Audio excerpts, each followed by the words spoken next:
Well, good morning, Daytona Beach, Orleans Cubs. How are you this morning? All right, good. The humidity is here if you haven't noticed. I noticed this morning. I'm like, wait a second, it's getting one day closer to summer, I guess. Well, welcome to Daytona Cinema Tea. They're our host here. We cannot do it without them, but also we couldn't do it without Volusia Economic Development to provide the funds to allow us to rent this space. This venue has events going on all throughout the month. Those calendars are on your tables in front of you. Share them with people. This is a great venue for people to enjoy a good movie, and also our host every Wednesday. We have some first timers here. I know some first timers in the room. Say hello to us. How are you? Thank you for coming out. Women Touch is brought to you by the Kaufman Foundation. All throughout the country, we have entrepreneurs sharing their story. They get an opportunity to come share their challenges, share their successes, and it's an interaction with us. So we get to kind of help them and learn and share and give them ideas. So at the end of their presentation, we'll send around the mic. Don't be shy. That's what they're here for, to hear input from you, our important fellow entrepreneurs out there. Has anyone ever presented here in the past? How many have presented? Yes. Yes. Thank you for coming back, by the way. We appreciate that. We appreciate your information. I think I've been coming here for, I don't know how long, but I got millions of notes from great presentations. And today, we have a great entrepreneur team, a husband and wife, John and Meredith, and they own Chip and Dough, and they're going to share their story with us. So let's give them a nice rolling clap.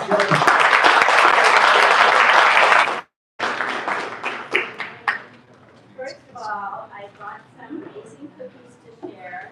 So to do that, you have to earn it.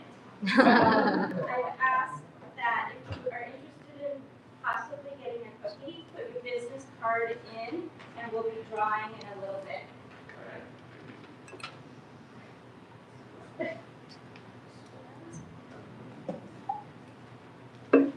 So, good morning. My name is Meredith Howell, and I co-own my business with my husband, John, and we are doing business as Chip and Dough. I'd like to take you on a little trip first. Just take a moment to remember your childhood when you were a little boy or a little girl. If you were in my generation, it was before the technology boom, and we had landline telephones, and we had television, but we didn't spend much time watching it. Maybe an hour in the morning watching cartoons, an hour in the evening watching my favorite show, I Love Lucy. We came home from school and we wandered through the neighborhood to play our friends, and we went door to door to door, and our parents felt it was safe as long as we were home when the street lights came on for dinner. We cared about our neighbors, we knew them, we cared about our community, we were active in our community. And if you were me, I spent one day every week with my grandma for as long as I can remember. This is a picture of me as a little girl and my grandma. And what we did is we read and we played cards and we cooked together and we went swimming together.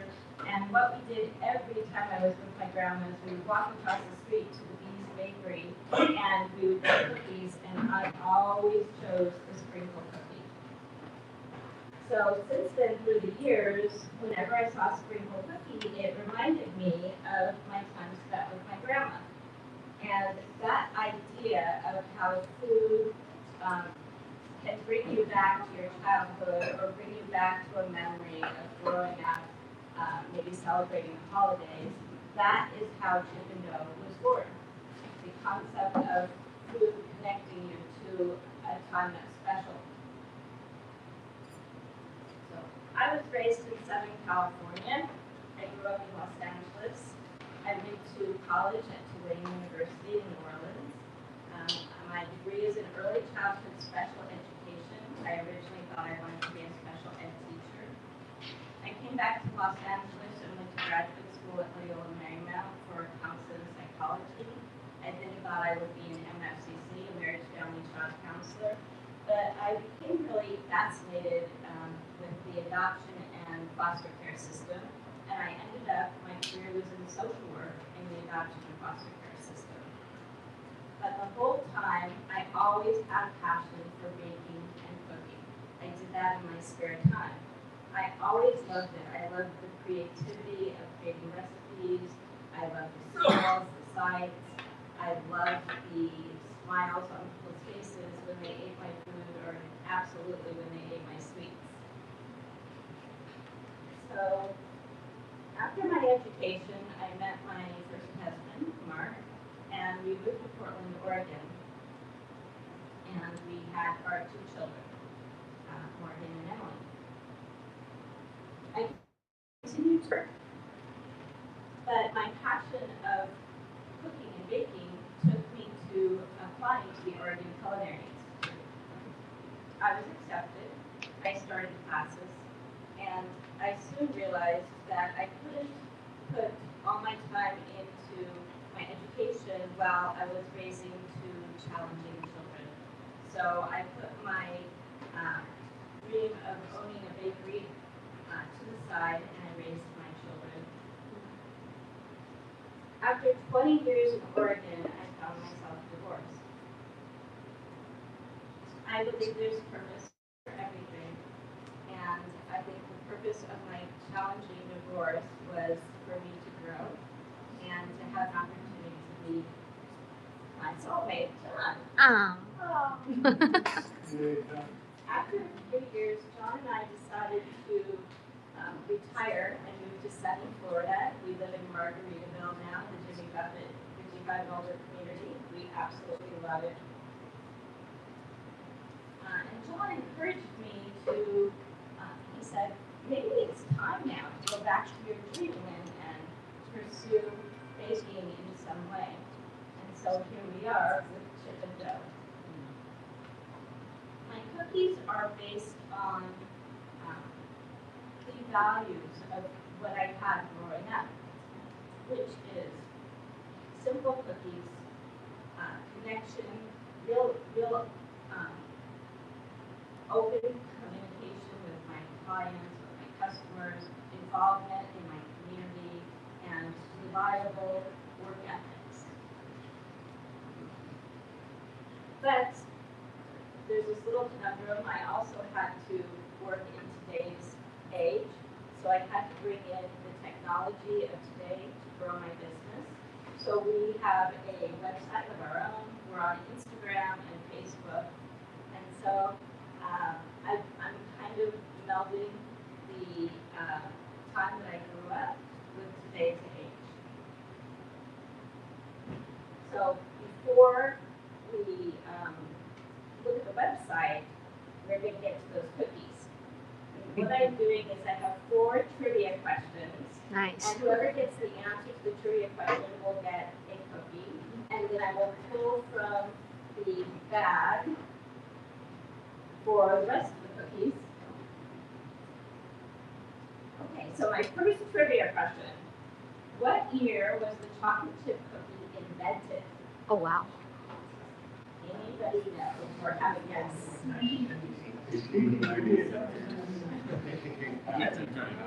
1920s. 1920s. You're very close. 1919. 22. It was 1930. Oh, yay! I get one. I get one. What was it? Is this 1930?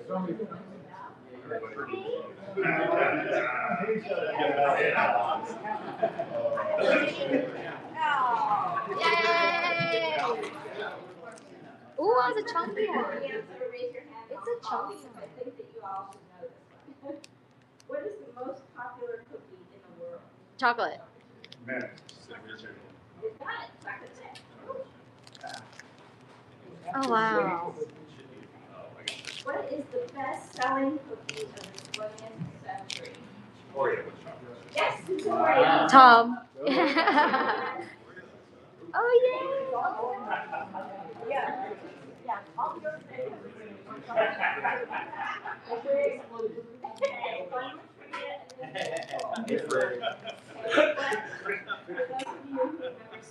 yay! Ooh. What was Cookie Monster's real name? Oh, oh, shoot.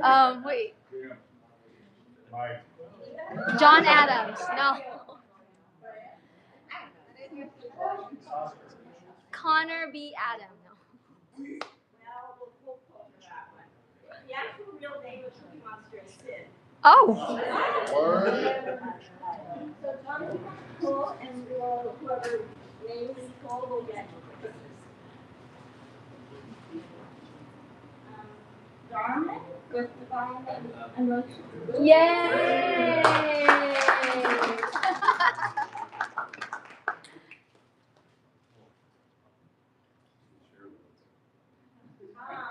I know, right? Oh, go ahead, I got one already. Oh wait! Wait a minute! I want two times. I want second time. That's me. Somebody grab it at the front, anybody. Steve Osterhout. There you go, Steve. Yay!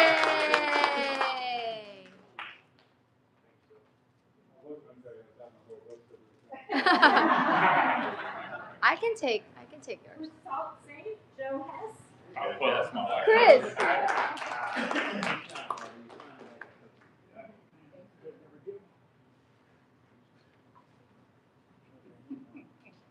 Aero Pencil Trials.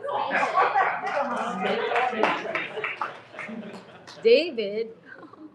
Who's David? I know. Who's David, Sean? Tell us. Wait, how many cards did you put in there? Yeah. Daytona Regional Chamber Owner's Choice. That's it. Where? Terry? Terry. Yay, Terry.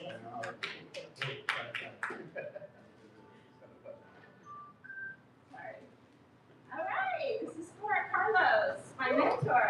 Yay, Carlos.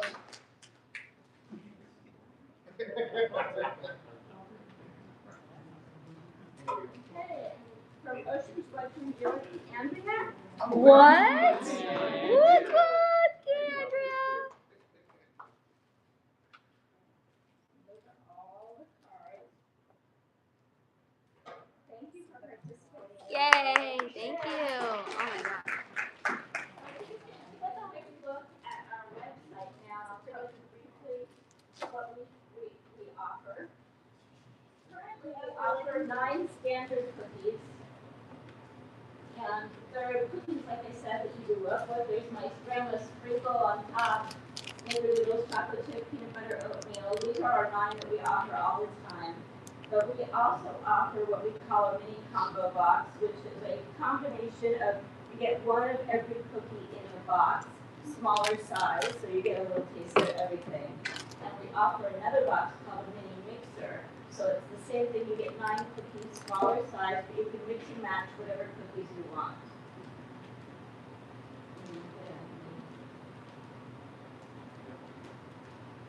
We also offer holiday cookies. I have 2 holiday cookies for Valentine's, Easter, Christmas, Hanukkah, and Mother's Day. And they're offered the month of the particular holiday. And then we have a couple specials going on. National Chocolate Chip Cookie Day we always have to celebrate, which is August 4th. And that includes a pack of 12 different types of chocolate chip cookies. And Grandparents' Day, of course, because of Grandma. And you get 1 dozen sprinkle cookies and you get a free cookie with that pack. Currently, we are revamping our website, and I have just redone our menu, so we're going to be offering a lot more cookies and a lot more options within the next month or so. The new website will go up. So I'm very excited to do that. The next part is asking you guys for help. And that is, I am always, even though I'm something years old, I always am interested in learning, continued learning. And so so my question is, where do I go as a beginner entrepreneur to learn more about beginning business, beginning marketing, and beginning social media? As a social worker, I didn't take any business classes, I didn't take any social media classes, I did a lot of writing. So I am new to this entrepreneurship and marketing and business. So I would love input on how I can continue to grow. And the other thing that I really wanted to talk about is, yes, delicious cookies are important, and that's a big part of my business. But another big part of my business is my story, my connection of food to my childhood and childhood memories, and keeping my grandma's memory alive in the time that I spent with her. So my question is, how can I continue to market and grow, keeping my story alive, but also meshing in the technology of today? And that's my questions.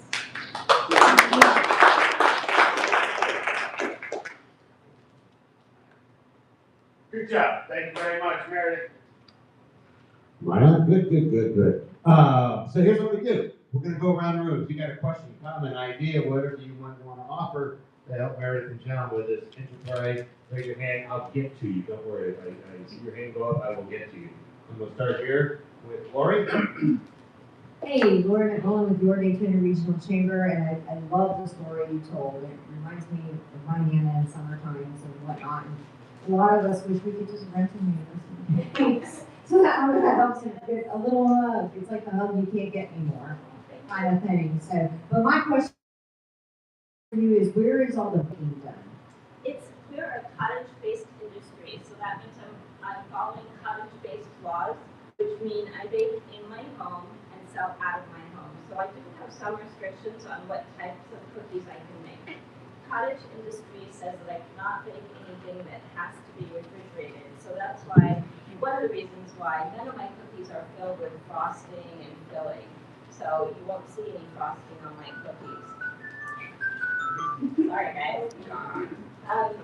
And the other thing that cottage rules are really sticklers on are the label and the ingredients. On the back of every one of your cookies, you'll see an ingredient label, and they're really strict with how that's written, making sure that the allergens are written, and making sure that contact information is on there.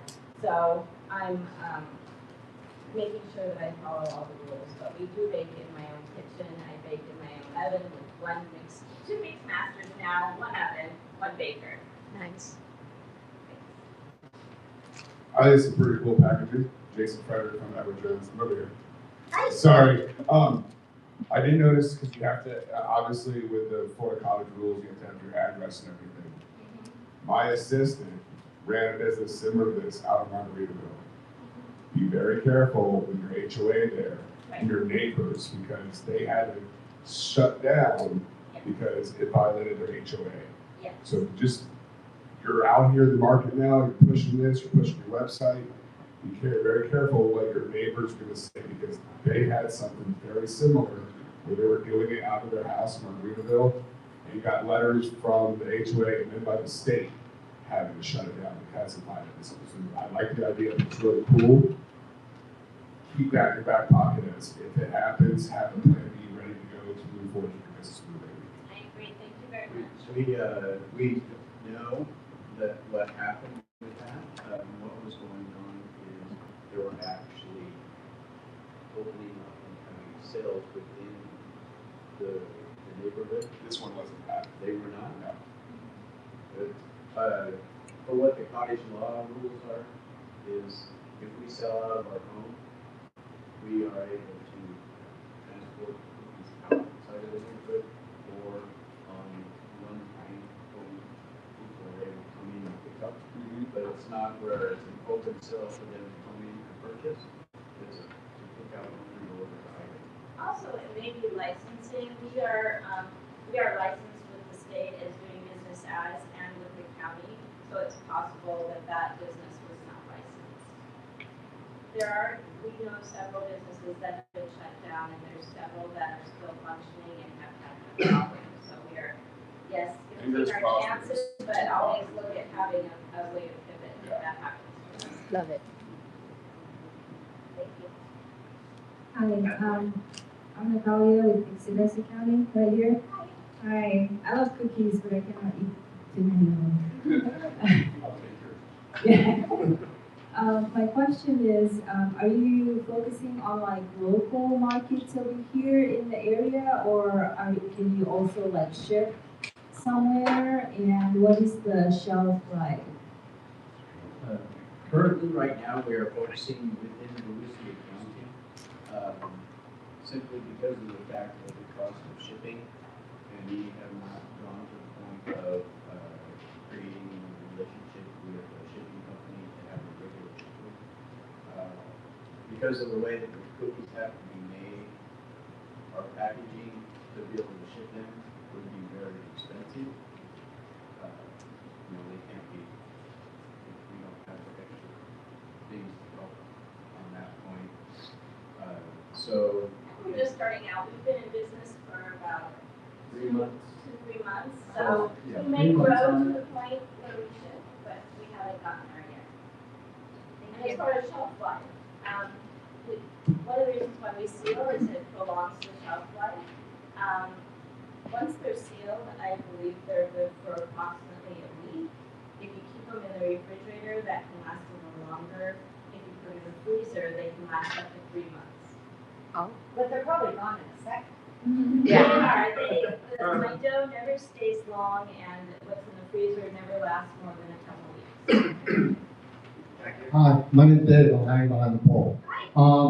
So to keep the grandmother's thoughts alive, why not just use Bee's Bakery? I was going through your website, I saw that was the name, Bee's Bakery. Why not just use that name? Is that used anywhere here in Volusia County? I don't think Volusia County, I was just concerned about using a name of a well-named bakery, even though it's in California. I wasn't sure about using a name that's already It would be there. fine here in Florida. You're not infringing on them, you're not using their logo, you're not doing anything that looks anything like them. You're just changing everything up and honoring your grandmother. It has nothing to do with that. You could always use that. The other thing too, looking through the website, I noticed it says handcrafted, but nowhere it says scratch or, natural ingredients or anything like that. You really need to fluff up the terminology. Okay, great, thank you for your advice. So I just got one comment and a suggestion. You asked about how to expand the business, how to get your name out there, how to market. And Michelle and I, her family was in the restaurant business for years. And you watch a lot of the shows on, let's say, on Food Network. And they talk about individuals who start and open a restaurant, for example, using grandma's recipes. And that's because it's their history. I think the challenge is getting everybody else to think about what their grandma was like, to bring their historical perspectives and what they remember, and tying it in with you. So it's not just your grandma's recipes, it's everybody's grandma and their recipes and their experience. I agree, that's a great comment, and I wanted to talk about that for a moment. I agree that the whole idea is to get other people thinking about their connection of food to their childhood. And originally, and I'm still thinking about it, putting some area on our website, an interactive part of where people can write in and talk about their experiences or their favorite cookie and how it connects to their childhood. Because the whole idea is community and getting to know each other and sharing these special memories. So that's one idea that I had about going on the website. Nice. Thank you. Hi, Jerry. My name is Terry. Nice to see you. Good luck. I just have a little idea of possibly. I was self-employed in the funeral industry for 40 years or so. And just maybe an avenue to take is maybe approaching some local and or other funeral homes where they do visitations. Sometimes they make their own little smoke fire or whatever those are. But I have seen them where they've gone to Panera, wherever, and buy these things. Maybe you should approach those, just another avenue to, whatever it is, to promote and or make some money. So Thank you. it's an idea. Originally my idea was, I'm gonna stay very small and I'm only gonna work in Margaritaville. And somehow it has morphed to a larger venture. I've done gift baskets, I've done selling outside of Margaritaville a lot. I even did a charity event that went for Boys and Girls Club where they asked me to make 200 cookies with their logo on it. Wow. So I'm branching out. I'm interested in maybe hooking up with doing some catering and possibly doing ideas like you mentioned. But I have to make sure that I balance because it's only one maker, and so I have to really be cognizant of how much I can produce. So I would like to expand, but on a small scale. Right. Oh, go ahead. Hi, how are you? My name is Jasmine, and nice to meet you here, so I appreciate your presentation. As someone who has worked in the baking industry, I would say for you, showing more videos of your family, hitting more of pictures to show more of your grandmother on your, on that, social media, Instagram, Facebook as well, because the older crowd, the younger crowd is Instagram, but when you show pictures of your pictures, right now that you gave the raffle, you should be able to take pictures with other professionals as well with your cookies, because that's a great marketing tool to use to start out, because everybody loves to see exactly who is actually buying, who is your consumer, but also putting out there, hashtagging everything. So it's very important to connect with everyone, and you can even do weddings, connecting with event planners or especially with cookies. From there, you take it and you get an intern. Then an intern who's from the baking university to come in and help you on the side. That's very important. Thank you, I appreciate that. As I said, I grew up in the 60s, and I did not learn social media at all, being a social worker. And so social media is all new to me. I'm learning quite a bit. I'm watching other people's Instagram and learning these reels and these stories, and it's right now it's all new. And so I understand the importance of videos and pictures, and I know that can really get my story across, more pictures, personal pictures. And so I'm getting the courage up and learning, and hopefully I will get that. Thank you. Hi, I'm Jane Booth from Karen. My background is in marketing and advertising, so just my little brain lit up. Just hasn't done for a few years. But partnerships, you're in Margaritaville, you're right by the Humane Society. Yes. For Shady Cookies, I don't know, to develop a partnership with them for some of their events. I would look into hooking up with event planners, corporate and private weddings, baby showers, gender reveals. There's so many different areas for you to get in. You've got to get current on Insta and TikTok. As daunting as it looks, it's not that hard. Use the lady here knows all about, but I do use ChatGPT or the AI platforms for a lot of things because it helps you out, it really does. And then I would ask, have you thought about reaching out to perhaps churches, legions, places like that for their kitchen space if you wanted to expand? Thank you for your question. Under cottage laws, I cannot go to another place to cook. Oh. It has to be baked out of my home. So that's baked out of someone else's home? Can you use other homes to cook? No. Under the cottage laws, anything that's produced under the DBA that's registered here in Mercer County, the county doesn't require registration, you have to register with the city. And under those laws, with the state board is probably it has to be at the address of where the business is. So we're not even able to go out and do the But there's a verification. cap. There's there is a Unless you're cap. another 24/7. There is a cap on the expansion. The only way to expand would be 2 ovens. Yeah, you need, doesn't kill people.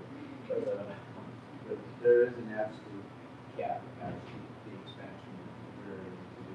And we went into this knowing and understanding that, and that's what we planned on.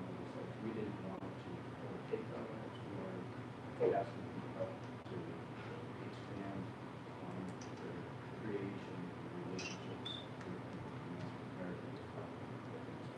Also, I wanted to throw out the idea of other ideas.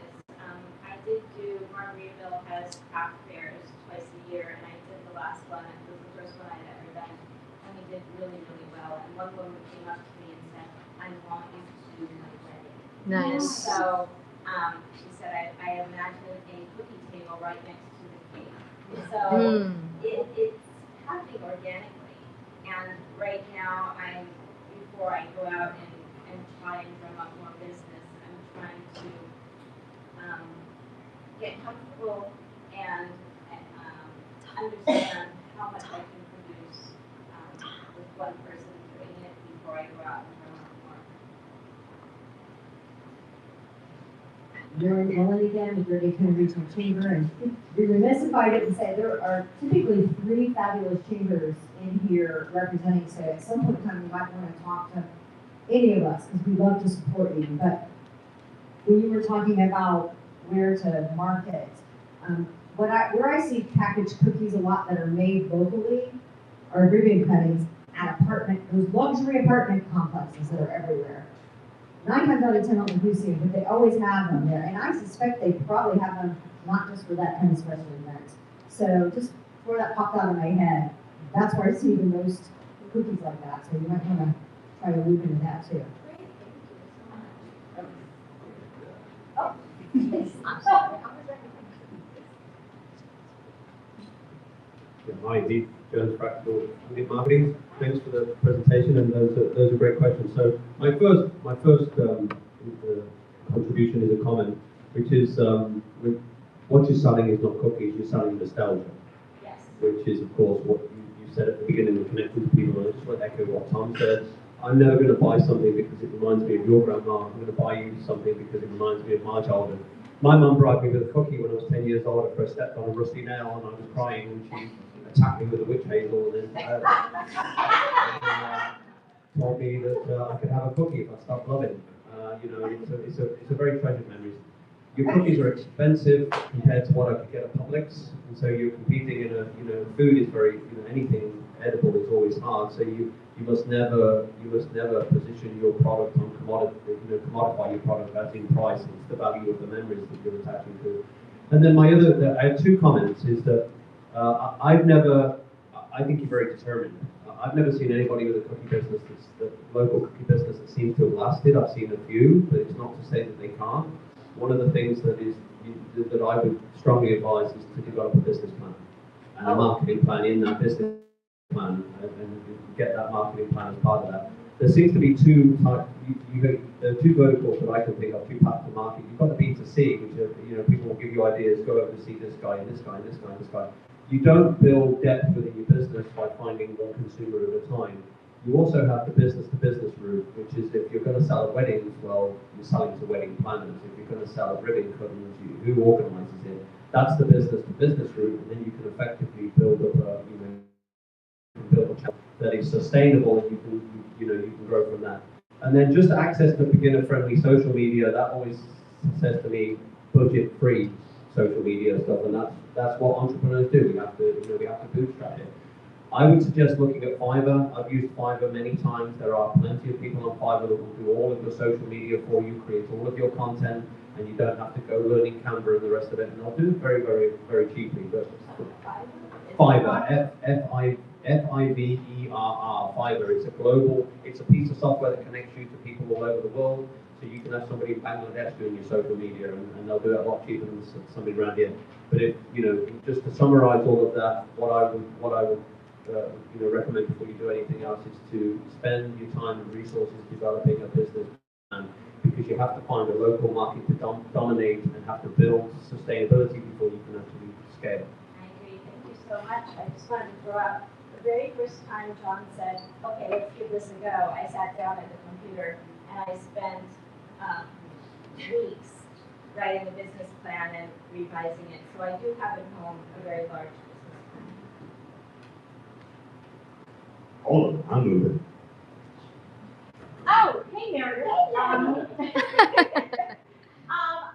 was just kind of looking at your little sign there next to Grandma, and I'm kind of going back to what Jasmine has said in terms of showing more of your grandma and having everybody conjure those memories of their grandma. And under Chipping Notes says old time cookies. Yes. To me, that doesn't necessarily have a positive connotation. I would say something like your grandma's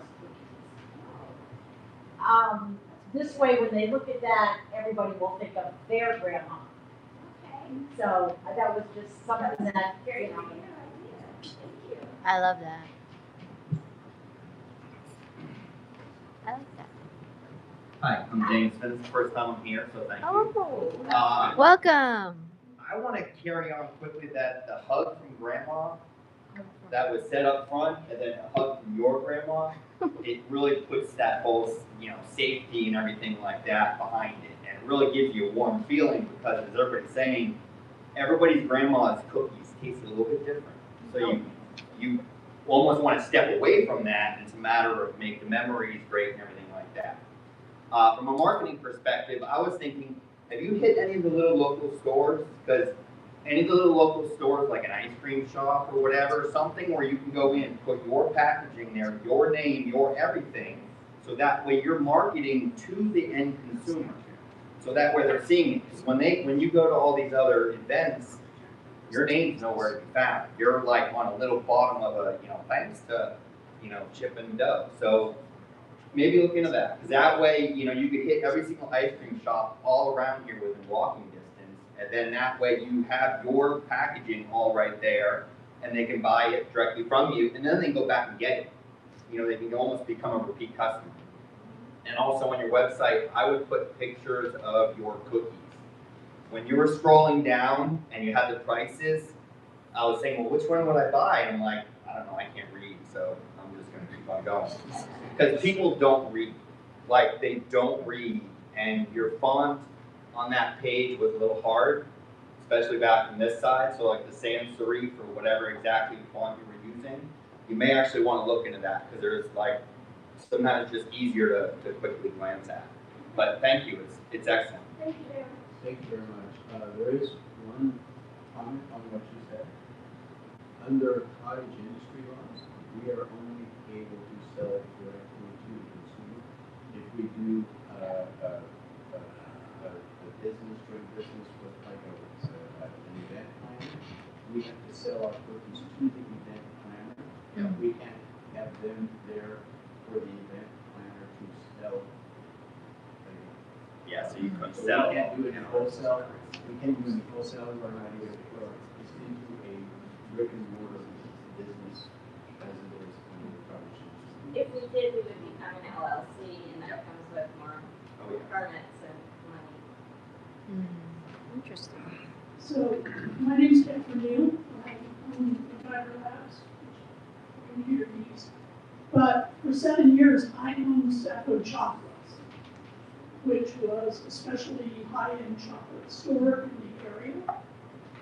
One of the things I wanted to mention to you, not that you're there yet, but when you decide to graduate from cottage to the next step, lots of people assume that they have to go out and get their own commissary kitchen or build out their own commissary kitchen.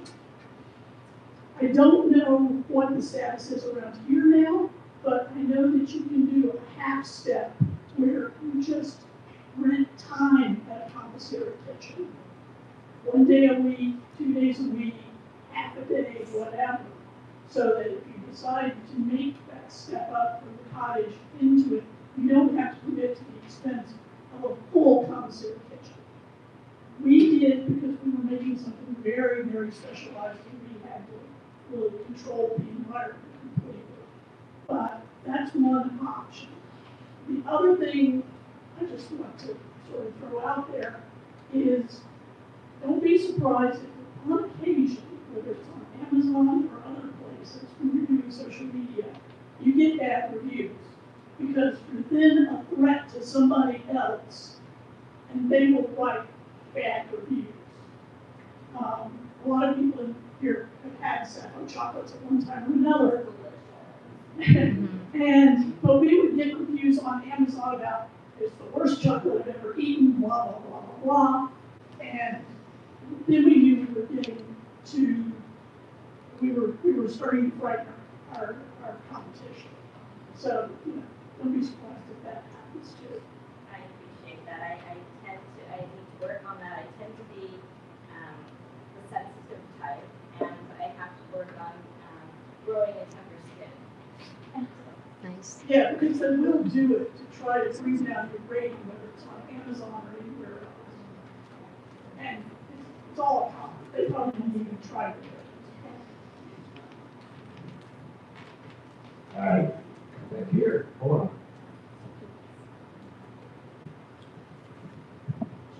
Hi, my name is Mikkel. I have a painting and pressure cleaning service in the area. I think what I wanted to, I guess, share with you is that I'm taking that you all could kind of be as big as you want with it. Right now, I know that you're kind of doing like a, you know, it's a fresh concept to you all, but you all put feet on the ground, and it's like, you know, organic thing for you.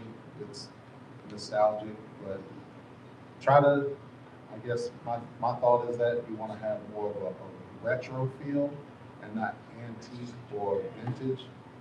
So have the perception concept, like, okay, right now you're at like this, you know, cottage stage, but you can be as big as you want with it because you're actually stepping into like an emerging, or whatever it's worth, type of industry, because you got like crumble cookies and whatever, like all these like late night cookie grab spots. You got Mrs. Fields, you got, you know, all these, you know, big Nabisco brands and all that stuff. But you're laying your foundation, and it started with like the grandmother story. But I guess just try to do more of like the retro instead of like appearing as though it's like she said, like the old time cookie, even though that doesn't come off as like derogatory or like, you know, a lesser statement to me, but to some it may. So just, I guess, in your foundational principles, in your brand identifying, like you're trying to like figure out your identity and who you're actually reaching out to, and to have the broadest, you want to minimalize, you know, almost your identity to a degree, like as degrading as that may sound, but you know, just the foundation and the backstory, which it'll be more of a spirit type of thing as opposed to a purpose. Because right now your grandmother's the purpose as opposed to like the essence. Or, I mean, she still is. Do you get where I'm coming? I do. I so appreciate your comment, and I see that I really, if I want to sell my story, I really need to bump up that part. And I like your concept of retro, and I need to put more pictures on and do some videos. Yeah, you are a story brand, and to have that initially, so that way people can begin to identify with you. And at some point, you'll be able to, you know, minimize it or weed it out. Like, you know, everybody's logo started out like a whole freaking word, and now it's like almost a dot. You know what I'm saying? Like everything kind of starts to, I don't know, but yeah, but I understand what you're saying. yeah. I guess that's it. That's a wrap. Thank you. All right. I got time for 3 more here. Hi, my name is Jason. I have a dinner show here in town. And every time I go to say something, the person in front of me already says it. So it's not I'm saying something. But one thing is everybody talks about growth. I think it's natural to grow and grow and grow. But I know in my experience, grow doesn't mean you make more money, you know. So where you are right now, if you can sell cookies for $3 a piece, a lot of times that might, for where you are, for what you want to do, that might be better than going out and starting wholesale, and now you're making $1 a cookie, and you're paying accountants some money. Just get bigger, bigger, and bigger, and next thing you go into. But right now, staying in your lane, I guess, and if you can sell cookies for $3 a piece, that's fantastic. I know I have a dinner show, and I give away free lemonade, right? And I also have a booth. This is Nana's Old Fashioned Lemonade, and we go to events, and it's basically the same lemonade. And it's free over here, and it's $5 over here. And people complain more about the free lemonade than they do the $5 lemonade. But just it is all about, like everybody has said, it's all about marketing. We're all trying to chase our youth. Or for Christmas, we're always trying to. I go to Disney, I'm a Disney adult. You're always trying to get back to the feeling you felt as a child. And I don't know how to reach that, but that's your goal. And with your website, like with my website, somebody gets on our computer, it's a guy flipping a fire knife around. So like on your website, it doesn't take that much. Right when they get on, it's you baking cookies. Like everybody else has said, especially if you're going to charge $3 a cookie, you got to hit that hit them in the fields. So yeah, I think you're doing fantastic. Thank you. Good morning. Great presentation. I didn't have a chance to taste the cookie yet, but I definitely leave a perfect review for you. One thing that is resonating with me is whenever I travel and I'm checking into a hotel, all I can think about is I'm paying $300, $400 for a room. They don't give you nothing in a welcome package. Yep. Right? So what I'm thinking is maybe, and not just giving you the idea, I actually leave this opportunity for you. I want to pitch the hotel association. Maybe we can get a contract with those guys and we can have a welcome package to the hotels when they come in and have cookies as they check in. That would be amazing. Just the VIP stuff, not the regular. Very cool. We have one more. Motel 8s. How are you doing? Thank you for the presentation, my name is Sonny.